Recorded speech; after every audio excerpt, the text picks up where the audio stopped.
Hello, and welcome to our next episode of Modern Royalty Podcast, where I'm interviewing royalty from around the world. Today, I interviewed Princess Joharah of Saudi Arabia.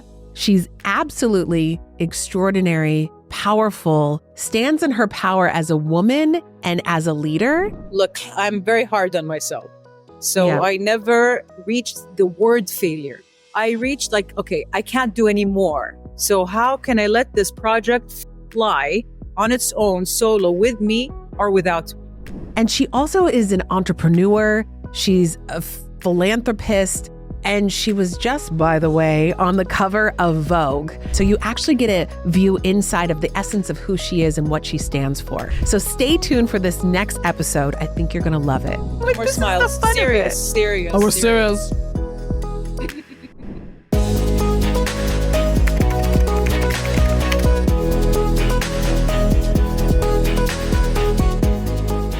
It's so good to have you. I love talking to you. So lovely to see you. It's so lovely to see you again. And you look amazing. Thank you. Yeah, I mean, your adventures. So do you. I mean, I'm following everything.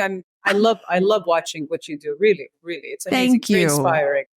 Thank you. And I know it's women here, but this yellow that you're wearing is stunning. Can you, this is not even, can you tell me about this? I'll tell you. So this is a bisht. It's something that the men in my country wear.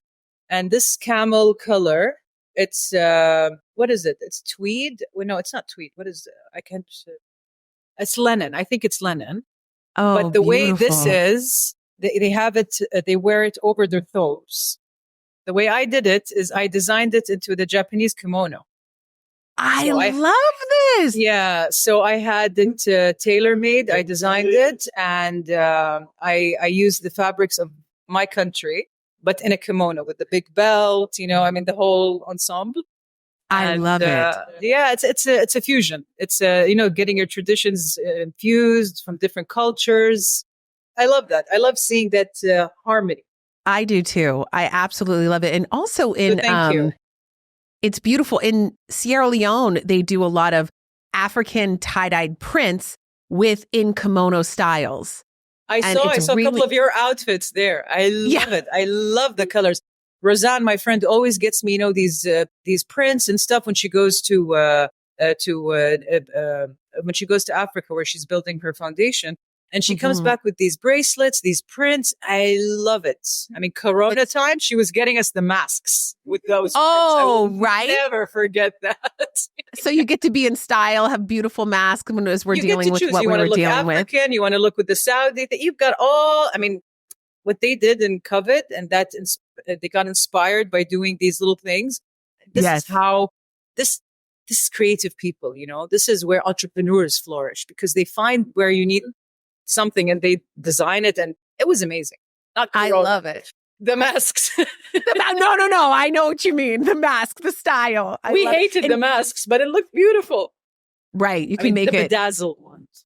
The stylish ones. And we're actually going to talk a bit as we further on about fashion and so on, because I know you're quite a fashionista and all the things. Don't call me that. I beg you. I am because you are so good with style. I'll say that. Yeah. Style that reflects me. That's it. I mean, that's it. I love what you're wearing. Are you a designer? I'm like, no, I'm not a designer. I'm not a fashionista. I just love certain things, make it work. That's it. Exactly. Exactly. You're welcome. Well, I want to take you, if we could go back to your grandfather, what a special human. And I know that he, created Saudi Arabia, which is incredible. And did you grow up with him, or had he already passed on? No, he passed away in the early 50s, and he was very young.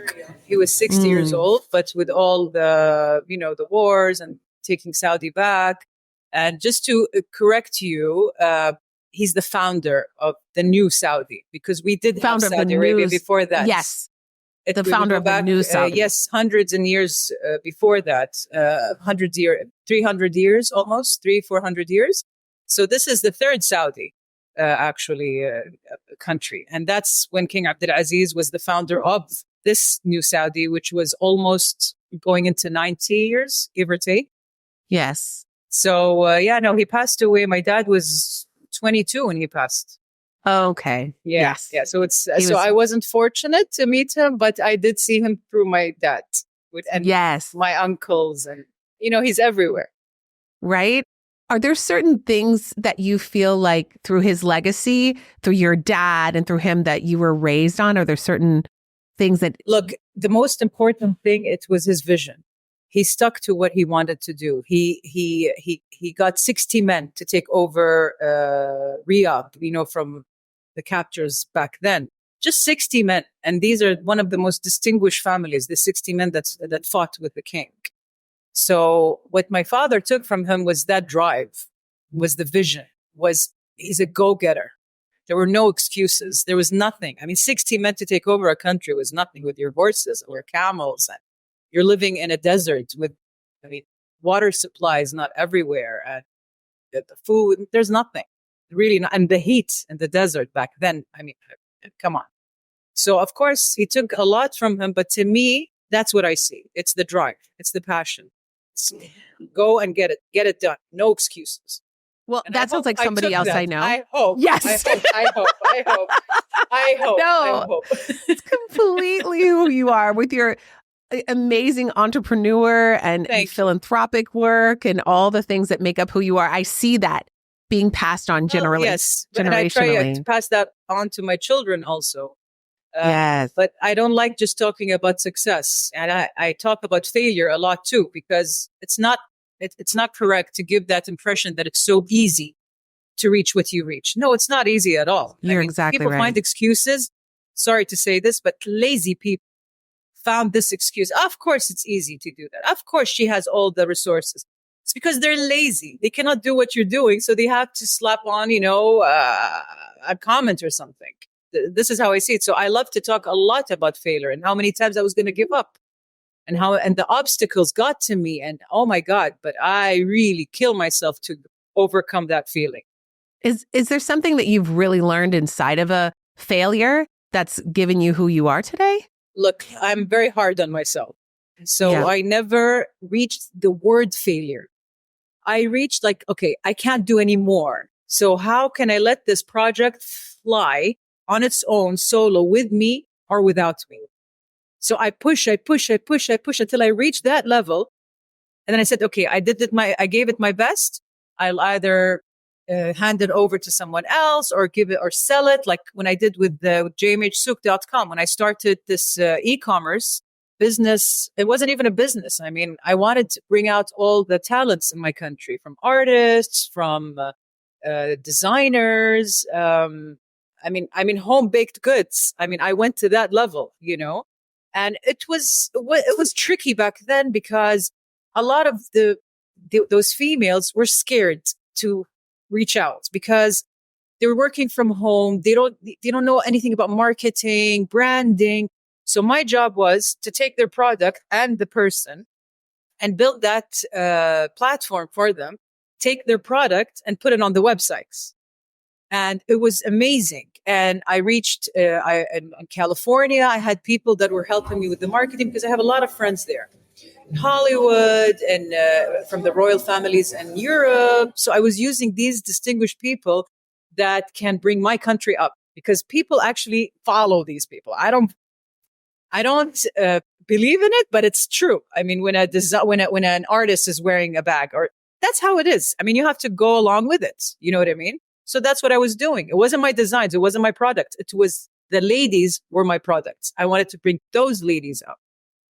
And when I put their product on the website, I make sure you click on her name to read her story, to read her inspiration. It's not just about the items. It's about how did you reach this? Oh, you went through obstacles. Oh, me too. I want people to relate to the person, not just the product. That was my mission.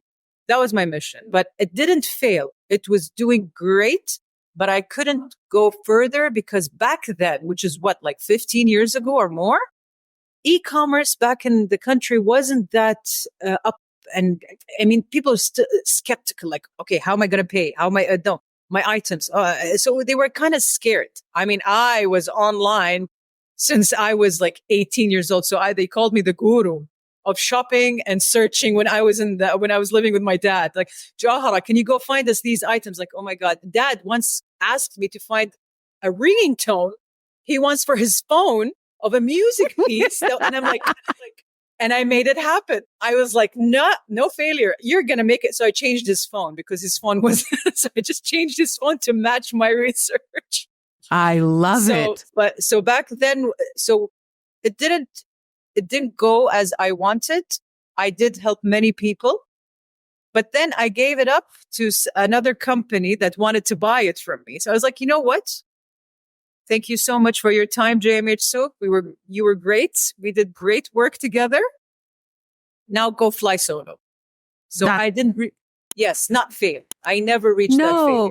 I think that's honestly, I think that's, to be honest, that's being a true leader when you create stuff and then give it to someone else to then take on and lead, and then you create the next thing. You need to be strong and sure of yourself. Because and not attached. No, exactly. Yeah. That's how it is. That's how it is. But I really, really encourage people to talk about their obstacles and failures. I always say this because we need to know the truth. It didn't just come up from nothing. You know what I mean? And to me, the struggle is the lesson. No, you're so right. Thank you for sharing that, because one of the things, I really appreciate you sharing that. One of the things that I have heard, I have this amazing therapist, I'm going to be honest. And one of the things is she said, Sarah, you make things look like you have it together all the time.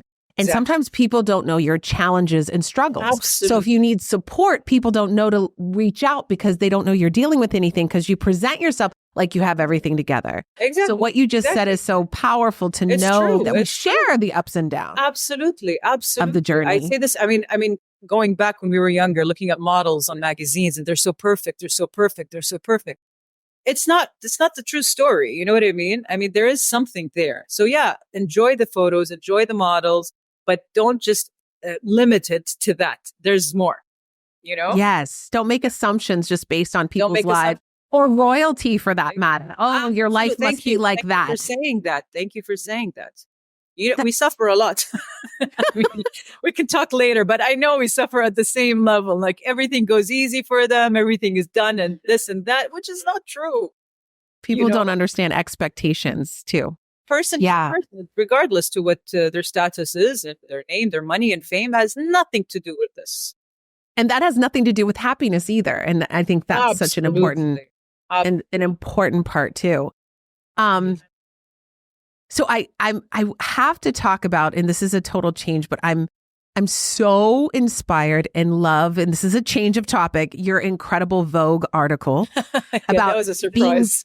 being grounded in your duty and empowering women. And can you say more about being grounded in your duty? Can you share a little bit more about what that duty is? So I think each person has a duty towards their country, whether you're royalty or not. With us, because I always tell my friends, I always tell my colleagues when we travel, you are an automatic ambassador to your country. Automatically, you're an ambassador with a title. No, you are. The minute you get on a plane anywhere to represent, you're not going to represent your country, but you're going to represent it eventually at a coffee shop. You're going to represent yourself at the street, helping somebody cross the road, anything, So with my status, we have to be very careful because you are part of the royal family. So, of course, I don't like the word restrictions because I don't need it, because I love to represent my country full on the way it's supposed to be presented. I'm not putting my thoughts and my personal ideas in. No, but I represent myself in a manner that's balanced. So when we're at gatherings abroad or something, my duty as an HRH, of course, you have to talk about your history, your culture, because there's always these silly questions that you hear that's ignorant. Like, why is your hair out? Why is this and that? Why aren't you wearing a abaya? And these questions are always up and running when you're abroad. Now it's less, but in the past, and you have to be so smart in answering. You shouldn't be agitated. You shouldn't show them power. You shouldn't give them any of that. Say, well, if you have a minute or two and you would love to listen, please have a seat. But if you're already made up your mind, please don't waste my time. This is how I really Right. don't waste my time. Really. But it took a long time to reach that answer after many. Why? I'm like, it's okay. Not everybody is as smart as everyone else. You know what I mean? Give them that much. Right. So, of course, I mean, being grounded and if there's any official things that I have to be a part of, I will present it even with more strength. But on my own, I mix my personality, my country, my love for certain elements, like and my work, my projects. So I infuse all of it together. I love that, and I know that you're not only about empowering women; you're about empowering everyone. Absolutely. Listen, I have a son. Yes, I don't think and that's fair. It's very important not fair to you. to go all the way. Women. Yes, I will always advocate for them. But don't forget, there are men, there are boys growing up in this world. We cannot just abandon that. You cannot lessen their value because, I mean, no, you need to balance. So yes, you're absolutely correct. I empower a person. I love that. And I know that you have several different businesses. One you're in right now, your beautiful, stunning sushi restaurant. Can you tell me how? Yes. I'm coming. I've got to come, and I have to come. You're coming. We're booking it. I told you. We'll get that later. Yes. Okay. No, because I love Japan. I love their culture. I love their people. And I'm a very light eater. So sushi to me was the best thing growing up. That's really good for my stomach, for my health, I love fish. I'm telling you, my past life. So when I started visiting Japan back and forth, I got to learn more about their culture. I took some courses. So I really went deep in it.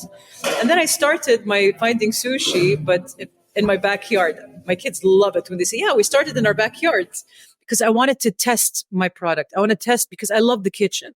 So I didn't get a certified chef no, I have my own recipes, but I would love you to work with me and let's work together. That's how it started. I built a whole kitchen in the backyard just for that. And I started catering just to test my products. Oh my goodness. Yes. So you started, to make sushi or just any kind of? Sushi, teppanyaki, teriyaki, soups, anything on the Japanese. Yeah. So I started catering and then people for like maybe 2 years and delivering, right? And people start like, where is your location? When are you opening a restaurant? When are you opening? So people actually gave me the strength. It wasn't about me. It was my passion. That was it. So, of course, I had to do a lot of testing on my family. Guys, I have a new dish. I'm like, oh, we don't care. It's free food. Just send it over. It's fine. We're enjoying it. So I started that, and then I started looking for locations, but I'm not big on huge restaurants. I'm with literally walking in Japan, a little sushi bar that takes 10 seats, personal. The chef knows you. You can talk. It's not just about the food. It's a community. So we started it in Riyadh. I took a very small location. It was just a sushi bar. And it was just a test. Oh my God, it's been 8 years now. And we had to build more outdoor seatings and more and more. And I'm like, it was not supposed to be that. So now doing it in this eastern province in Khobar, I wanted the smallest location. People look bigger locations. I want small locations. So it's a 2-story restaurant. I did my dream of a sushi bar. You walk in and you've got the sushi bar in the back and another bar opposite. And then you've got the seating area and the teppanyaki upstairs. So it all came together, but in a small setup. I love it. And you sent me, thank you, those beautiful photos of from the opening. Yeah, for the grand opening. Yes. It was wonderful. Listen, I did this outfit for the grand opening, but I thought it was appropriate to wear it for you today. So yeah, I designed this actually for the grand opening. Oh, beautiful. Because I had the ambassador over. He came from Riyadh. He's a lovely friend. And then we had this amazing, he's an influencer, a Japanese influencer. And we invited him from Japan and he flew in from Tokyo. So he was wearing our Saudi traditional outfit with the headgear. And I was wearing this. Do you know how beautiful that was? That harmony, what a beautiful exchange of cultures. Connected. Yeah. Everybody enjoyed it. And I had from the Japanese community a lot of on the grand opening. And it was just a lovely, lovely combination of different cultures, different people, different levels. It was lovely. It was lovely. And also the food in the Japanese culture. There's a movie Living to, or a documentary Living to 100, and they said in Japan, in the certain community, the way people eat and living inside community is why they're living to 100. So you're bringing that. This is called the blue zones. There are blue zones. The blue zones, yes. Yes. So Japan is Okinawa. Okinawa, yes. Okinawa, yep. Okinawa. Because you have also in where the other in Greece, you have in Italy. Is it Sardinia? Italy, Sardinia, and in Greece, I think it's is it Greece or maybe Italy? Sardinia. No, it's not Sardinia. Is it? I don't know. Where was it? Did you watch it? I did. There's so many. It was incredible. But what I see is that you bringing this style of eating inside of community will also, I think, can also bring longevity to the community. I mean, that's what it's all about. No, you never. Of course, I had to infuse fusion of people here. You know, California roll. I don't think that's Japanese, right? I hope not. It's not my favorite California roll, but some people like that. I go sashimi. I don't like rolls, but people love rolls and they love mayo, and so you have to. It's like supply and demand. You have to. Do you do the crispy rice? Do you do the spicy tuna with crispy rice? Yes, that's very. Is that very American? Very American, and it's more like that high-end Nobu Nozumi kind of, you know what I mean? If I'm like, why? Yes. You can go get it everywhere else. You know what I mean? Yes. It was requested, but I was like, no, you don't have to. You know? Yes. Well, so I have to come and try all of your favorite dishes. We're going to figure this out. I would love to. I also know you have a passion for animals. Oh yeah. Is that correct? Yes. That's what I have. We have a foundation, animal welfare. My cousin started it, and I started it. With her guidance. She has 5 golden retrievers in her house, and they're all rescues. I mean, this lady is just no, really. But of course, we also grew up with animals. I call my mother an animal whisperer, and I had my first dog when I was 16. My pet. And, he inspired me in certain things. I love animals. I think they're the best. Yes. Animals and children, I think, are the best creatures on the planet. I mean, people get offended when you compare your pet with a child. I'm like, sorry, but I do that. Well, I think they're some of the best teachers and that give the most love and innocence and beauty. Yes. I have a mini golden doodle. And she's like my life. Her name's Coco Cleopatra. Oh, I love that. That's amazing. And you call her with the whole name? No, I call her Coco because it's so long, but she's so special. But animals, I think. That's beautiful. Yes. I got inspired by writing his memoir, actually, my first dog.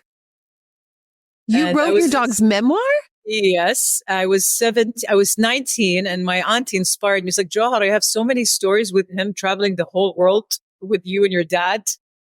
Why aren't you writing these down? I'm like, oh, okay. So I just started writing notes and writing details and all of that. And I started reading it to my daughter growing up. And I saw how it affected her. I was like, let's do this. I mean, I have one of my friends in Hollywood. He's an actor, and he was like, Joharah, I love this. And we had a meeting together, and I said, but listen, I'm not a writer. He said, listen, the minute you started typing or writing, you became a writer automatically. So I was like, oh, okay, let's do this. So I started it, and then I had to stop it because I had other projects. As you see, I have so many things happening. So I shelved it to move on with another project, but it's there. And the illustration is beautiful. It's all done in-house. So it's very personal. And the stories are amazing. I'm not going to say anything because, I was reading it to my adult children. They're teenagers, and they're like, Mom, continue. What happened after that? I'm like, whoa, it affected teenagers? That's amazing. Okay, so in all the things you're doing, you're going to put your books out maybe at some point. Yeah, no, soon. Yeah, good. Because it's there. It's already there. I just shelved It's already it. there. Okay. Yeah. So So now we're just, finishing a little details and so forth, and we'll see soon. And didn't you also start a school? Yeah, I got inspired by my dad growing up, of course, with him opening the first girls' school in Saudi, and with him with education and so forth. Yes. And he wanted to homeschool me so I can never leave him when I was a baby. My mom was not happy. And he was like, okay, fine, I'll open a little school next door just for, I'm like, she needs to go. She needs to go. Let her go with the other kids, So the story was always very funny. So when I had my daughter, I felt it. I knew exactly what he was talking about. I don't want her to leave. I want to make sure she has good education. I want to make sure other kids have. So I started that. It was an old school. The teacher left. So I took on the building. And I started introducing new educating systems that I took from around the world because I worked with my dad in his foundation. So I got training with the people that he's working with. And I started visiting schools around the world. He sent me to go visit schools just to see. It's like, Joharah, you know that there's not one way of educating child, right? You've got the Montessori, you've got the Reggio Emilia, you have so many methods. And I'm like, why should it be this or that? Why? And there are so many different ways people learn. There's so many different ways that we can maybe come up with. You know what I mean? Yes. So I sat with the team at my dad at Agfund, and we started filtering, and we made our own system from all of that. Amazing. So the school was just from age of 2. So it's like a preschool till 6, that's where the critical age for a child to learn. It's not first grade. It's not college. It's no. This is where you should build the character and the child. Yep. So my kids were my tryouts in the school. That's why it was so cool. They were in that school. Oh, that's amazing. Yes. So yeah, I did love that for a while. But I had to again, Corona, back to that. We didn't have kids for 3 years. And I'm like, you know what? Let's shelf it now again. And we will rethink about it in a bigger scale in the future. So again, no failure. You understand what I mean? No failure. Shelf. Well, I get that I know you went to Harvard and you studied business, correct? No. I took courses in Harvard during Corona because I had to do something.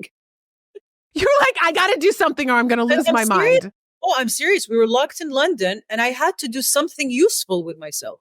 Yes. I'm reading, I'm working out. Okay. No, I need more.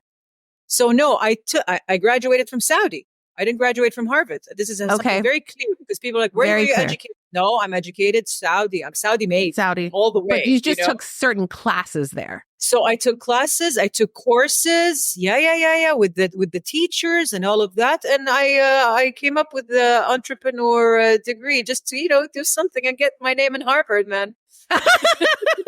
I love it. So you had one-on-ones and working with an entrepreneurial. Absolutely. And you have to see with my friends that we were locked in together. Look at my grade. Come on, that's the third year. Like, I'm so happy. It was amazing. What a wonderful idea. Because a lot of people spiraled and you're like, okay, I'm not going to spiral. I'm going to learn more. I'm going to take this on. I was away from my kids because we were locked away from each other for 6 months. I was going crazy. Wait, where were your kids? You were locked in London and they were. Yeah. Oh my goodness. Yeah. So come on, I have to do something. You had to do something. Oh my gosh, that probably drove you crazy being away from your family like that. But we were having dance lessons every day on FaceTime on this. So we were doing karaoke, cooking lessons. So you were connected. Kept busy, and they were amazing. You know what I mean? Yes. Yes. So I think being a mother is I know a big part of your life and very important to you. It is. And I'm surrounded by lovely people, lovely friends, lovely family.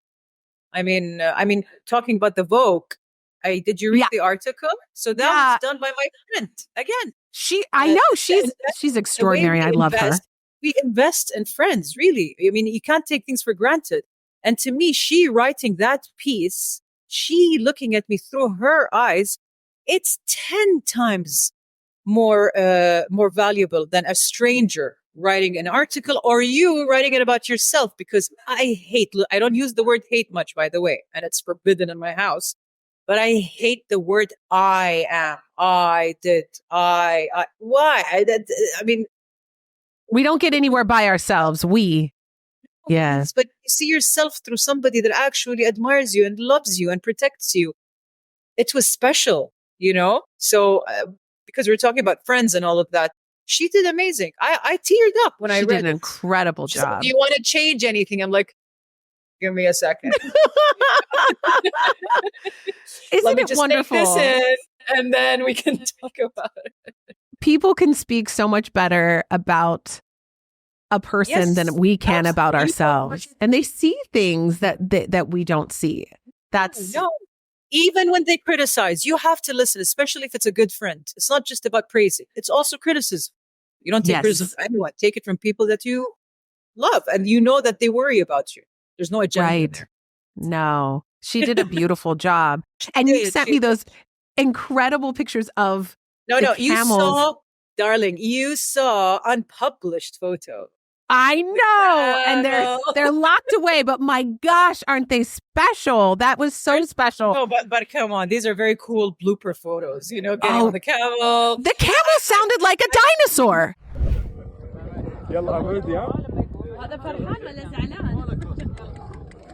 Oh, hold on. You're riding a dinosaur.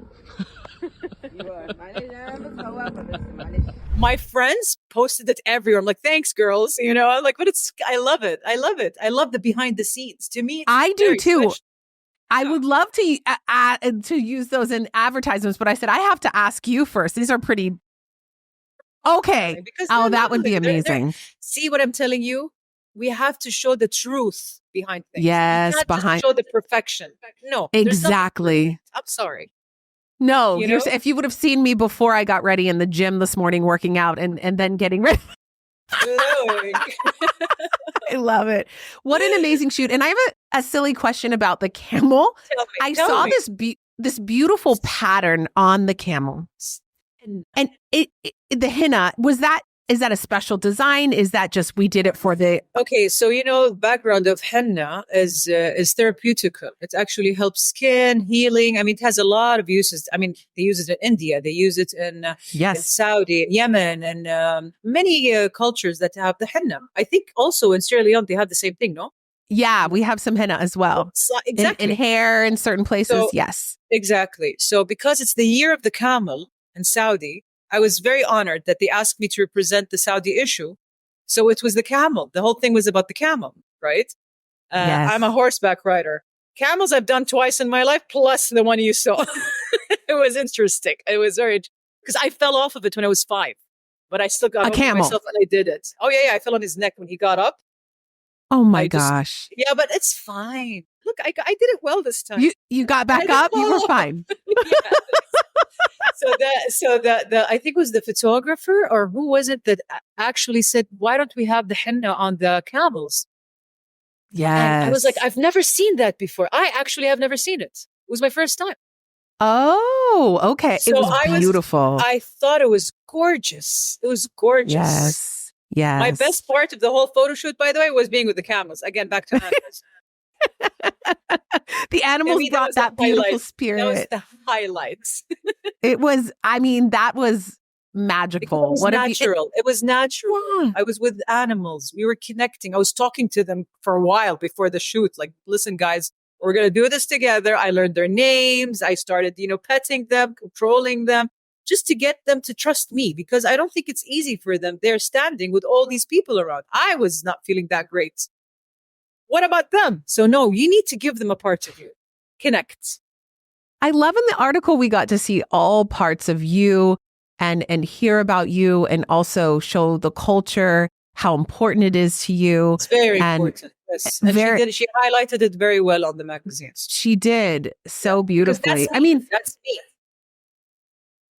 And I think that's so important. So important. Don't ever forget where you come from, because you will lose your exactly. Power. And I know also that you have a bag line that you're working on. Yes. I've been working on that for a couple of years. Again, Corona, we have to keep mentioning that, my God, it's like never left. And we had to stop production and change companies and so forth. But I already had multiple prototypes from different companies and I used them. I used them personally. Yes. But I still need to perfect it more. We're almost there, but that's why it took longer. But why did the bag? Again, it's the story. It's not the bag. Why did I come up with that idea? You know what I mean? Can you share with everyone why? Of course, because again, it's the story. The story, that's what makes all the difference. Else. So I was at a party once and all these little bags, those big designers with these little bags can't even carry your lip gloss, your this and that. I mean, red carpet events, this and that, those big, huge events, weddings. Right. And no one was asking, like, can I have your lip gloss? Can I borrow? You know what they were asking the whole time? Do you have a phone charger? Do you have a phone charger? Do you have a phone charger? And I'm like, oh my God, you can't even fit your lipstick in there. How are you going to get a phone charger in? So I wanted to infuse the whole idea. That's part of the bag I just gave you. It's just part of what I'm doing. But I just came up with the idea and I started drawing and had the boards and then this and this. And I was already starting finding sushi.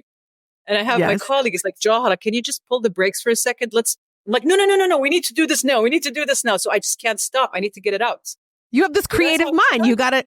I love that. Exactly. Yes. Oh, I love that. That's how the bag started. I got inspired by something that wasn't available. And I'm like, why isn't it available? Why hasn't it been created? There are lots of elements there. I mean, I know there's a lot of gadgets out there, but no, there's a lot of more details to that. Surprise later. I love it. So we have so many things to look forward to with your sushi, with your bag, and with your books, and all the work that you do. So I'm excited to stay tuned. And yes, I might have to do this again to see where it is and tell people where they can get it. Absolutely. Gotcha. Oh my gosh. Thank you. So lovely to see you. You look beautiful. So lovely. Thank you so much. And I know we haven't been communicating much because you've been very busy. I've been all over the place, but now we're here together. Now we're here together. Really, thank you so much for having me here. And next you'll be sitting in the back, okay? Yes, I'm coming. We'll be right over there. Okay? Yes, because you guys are back. Oh, yes. I love it. I'll be having a lot of sashimi. Yes, let's do that together. With some tea. Yes, of course. Anything you want. We got even something called blue tea. What's blue tea? I'm not going to tell you. You can come over and then we can explain it. Okay. I love it. Yeah. Thank you so much, Princess, for your time, for who you are. Thank you so much, appreciate connecting with you. It was lovely chatting with you and looking forward to seeing you soon. See you soon. Yes. Yeah. I love it. I love it. All right. Thank you so much for giving me your time. Thank you, Habibti. Thank you. Bye-bye. Take care.